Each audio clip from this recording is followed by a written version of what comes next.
Mr. Chair, you have all board members. Thank you very much, board, for joining us for the special call dating for March the 15th, 2021. At this time, I will call on Ms. Valerie to call the roll. Thank you, Mr. Carroll. As I call your name, board members, please indicate your attendance. Chris Clark. Here. Dennis Edwards. Here. Tim Benton. Here. Gary Rhoda. Here. Vincent Rozier. Here. Corey Singletary. Here. Alan West. Here. Glenn McCoy. Here. Roger Carroll. Here. Gary Grady. Here. Mr. Chairman, you have 9 board members and the board attorney in attendance. Thank you very much. At this time, I need a motion to conduct this meeting tonight virtually. May I have a motion, please? So moved. Glenn. I have a motion by Mr. McCoy, a second by Mr. Edwards, I believe I heard. Any discussion? If not, I yield to you, Ms. Valerie. As I call your name, board members, please indicate your vote. Chris Clark. Aye. Dennis Edwards. Aye. Tim Benton. Aye. Gary Rhoda. Aye.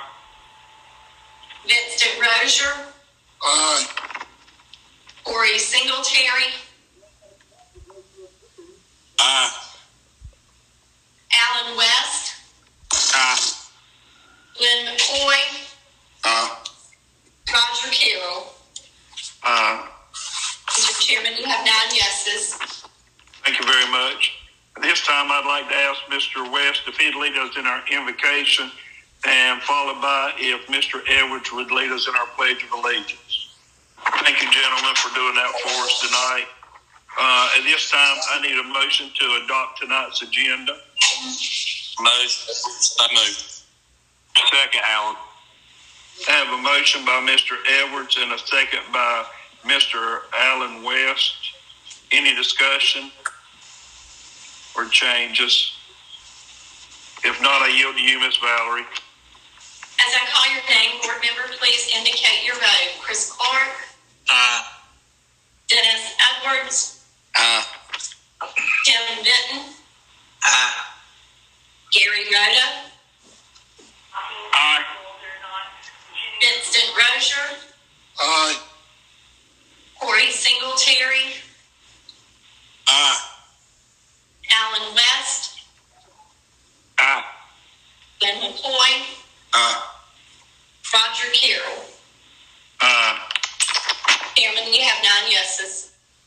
Thank you very much. At this time, I will turn it over to Dr. Atkinson. Thank you, Chairman Carroll and board members. Action item 6.01, school reopening. Last week, Governor Roy Cooper signed Senate Bill 220 into law, which requires all schools to open for in-person instruction within 21 days using the following guidelines. 1, all elementary schools must open under Plan A, which is already in place for Bladen County schools. Middle and high schools will be allowed to operate under Plan A or Plan B for the remainder of the school year. Presently, Bladen County schools, middle and high schools operate under Plan B. Districts planning to move to Plan A or middle and high schools are required to submit this plan to DHHS and participate in the ABC Collaborative through Duke University. Public school units will now be required to provide the Option A plan for students with IEPs or 504s, even if the district does not adopt Plan A for middle or high school students. Remote learning must be offered continually to any students and families and parents who request it. Superintendents may close classrooms, grade levels, or schools due to positive cases, exposures, and or availability of staff, and must notify DPI within 72 hours of such closures. And finally, the governor retains the authority to close schools for in-person instruction, but must do so by county and can no longer do so statewide. Based upon this legislation and changes, I am requesting the Board of Education to approve the following recommendation for changes to in-person instruction. Bladen County Schools would reopen under Plan A for all students grades pre-K through 12 on Monday, April 12th. This is the Monday immediately after spring break. Under this plan, students would attend school 4 days, Monday, Tuesday, Thursday, and Friday, with Wednesdays remaining as a remote learning day for all students and a deep cleaning day for schools. Parents still have the choice for their child to remain in remote learning should they choose to for the remainder of the school year. By starting the Monday after spring break, this will allow all staff who participate in the district's vaccine clinic through the Bladen County Health Department an opportunity to have their second vaccine prior to going home for spring break, which will maximize their potential immunity for COVID-19. This would also allow Transportation Department to transition routes for those students who plan to attend in person for 4 days per week. Meal delivery would be reduced to Wednesdays only for remote learning due to all buses being reallocated to student transportation for the 4 days.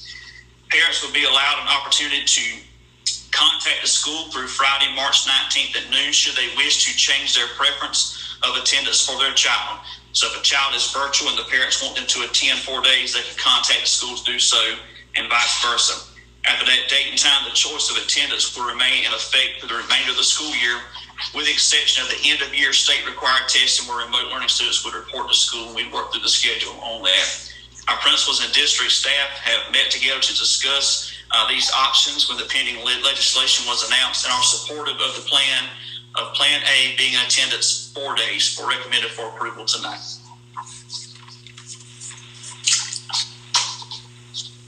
You've heard Dr. Atkinson's request. Can I have a motion to accept his request? Dennis Edwards. Second.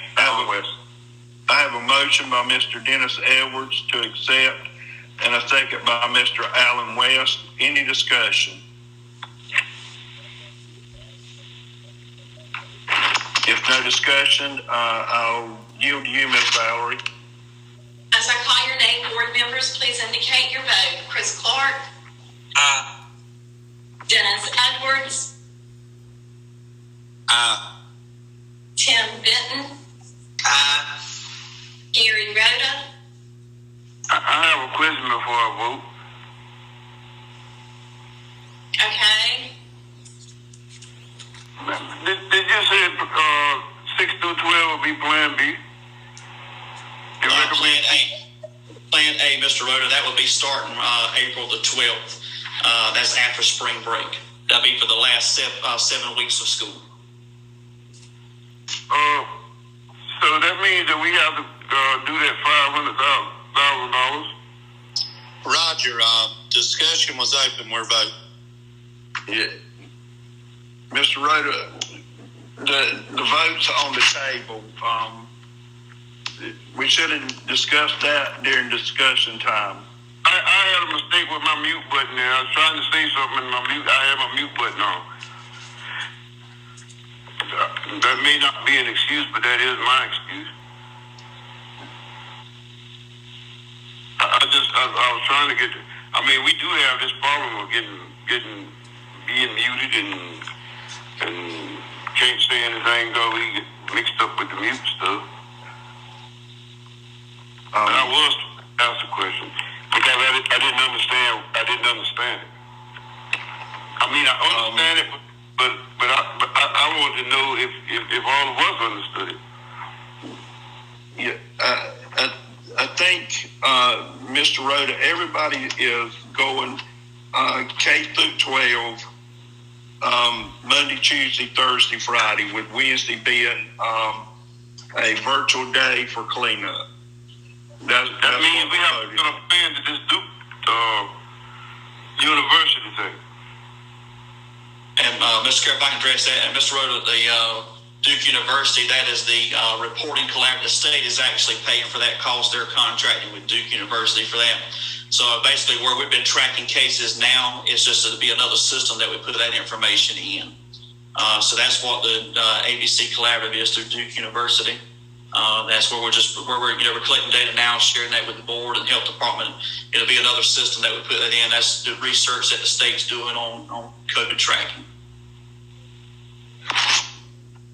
So, but I was thinking that we were taking the B plan to 6 through 12, but we're not. We're currently in B now, and the recommendation is to transition to A after spring break.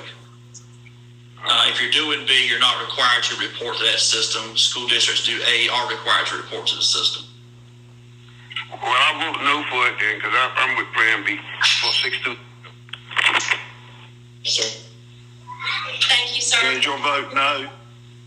Yes. Thank you, sir. Vincent Rozier. Aye. Corey Singletary. Nay. Alan West. Aye. Glenn McCoy. Aye. Roger Carroll. Aye. Mr. Chairman, you have 7 yeses and 2 nos. Mr. Chairman, can I say something right quick? Yes. What different? I mean, we're bringing them back in April. It's not a whole lot that's going to change between April and May.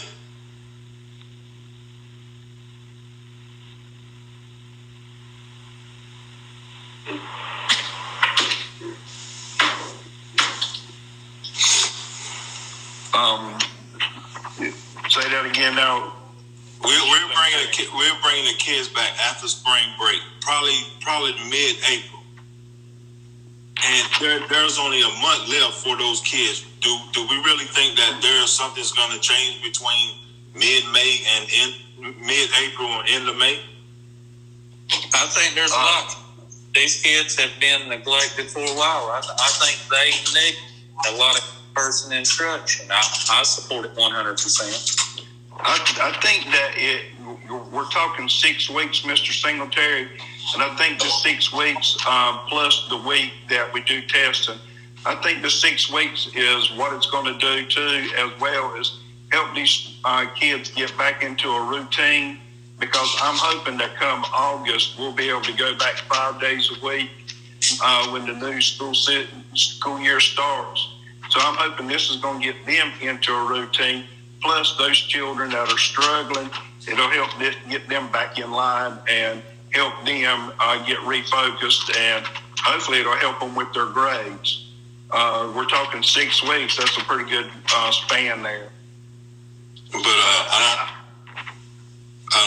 don't know if y'all been listening to the news, but the school I'm working at, Columbus County, the kids that are virtual, 54% of the kids that are virtual, if I'm correct, are failing most of their classes.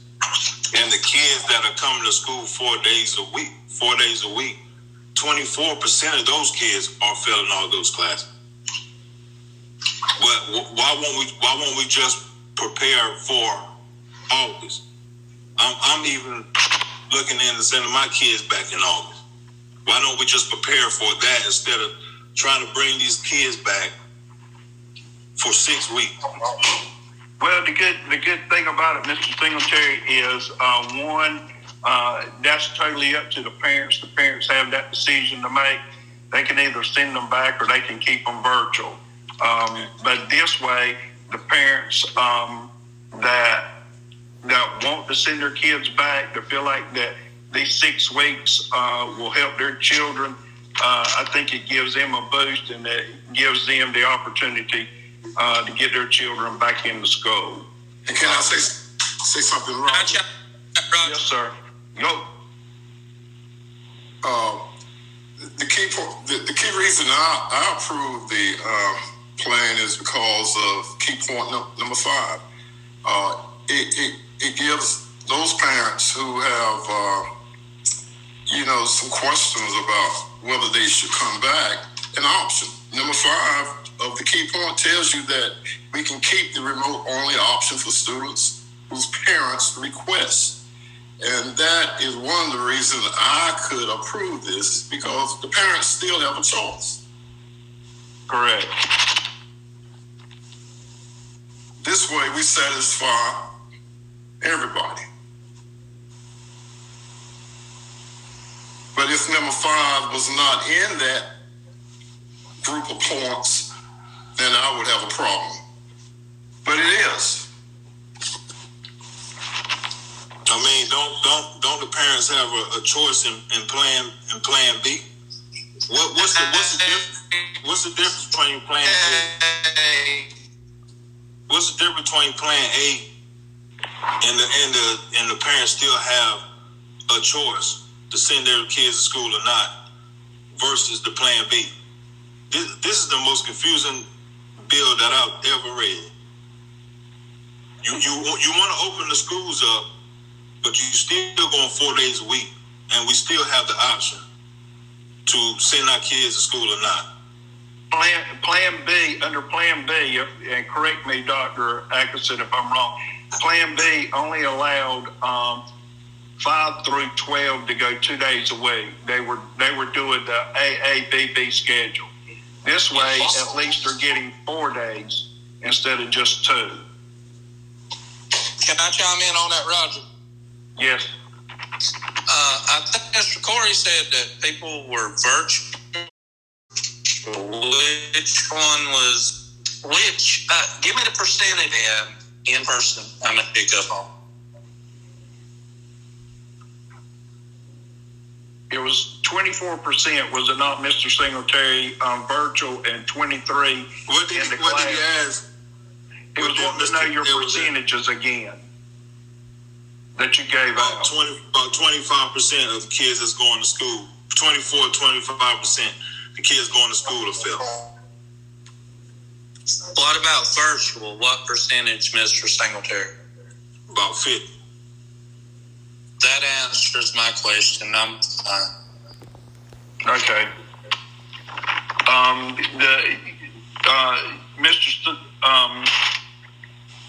Any more discussion? Mr. Carroll, one quick question for Dr. Atkinson. This is Alan West. Is this going to affect extracurricular activities like prom or graduation? And can we do those as normal, or are there still restrictions on those? As of right now, there's still restrictions that falls under the occupancy of indoor activities and outdoor activities. But there again, as this has been a moving target, that is subject to change. But right now, the only guidance that's been released deals with school attendance. They have not discussed anything. Athletics have certain percentages for football fields, that kind of thing. But as of right now, that remains unchanged. However, I did see something today. There was going to be some additional updates to DHHS guidance, so there may be some changes coming. But as of right now, that will fall under those guidelines still. Yeah, we're going to start having questions when we're, on this switching to Plan A. We're going to have questions about prom and graduation. For right, sure. Yes, sir. Yeah. Great call, Alan, and I agree. Go ahead. And we'll definitely keep you all updated as we get additional information on that. Mr.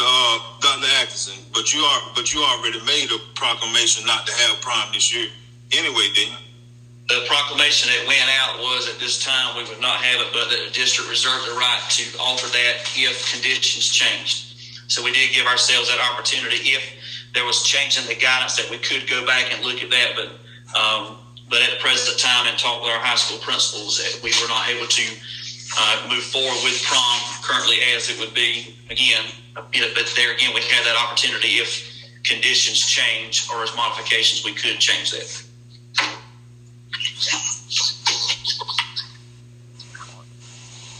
And just to make it clear, Dr. Atkinson, your request did pass.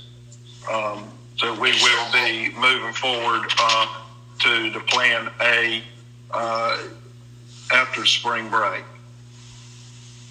Any more discussion? I was thinking that prom and prom and stuff like that was passed through, was mandated through the legislature that it wouldn't be happening.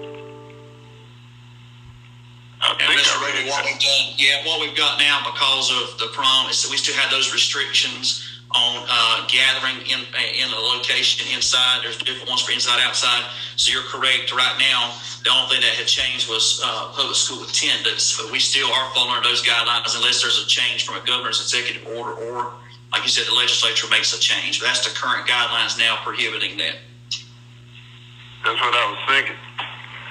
Yes, sir. You're correct. Any more discussion? I need a motion to adjourn. Motion to adjourn, Alan. Second, Tim. I have a motion by Mr. Alan West and a second by Mr. Tim Benton to adjourn. Any discussion? I yield to you, Miss Valerie. As I call your name, please indicate your vote. Chris Clark, Dennis Edwards, Tim Benton, Gary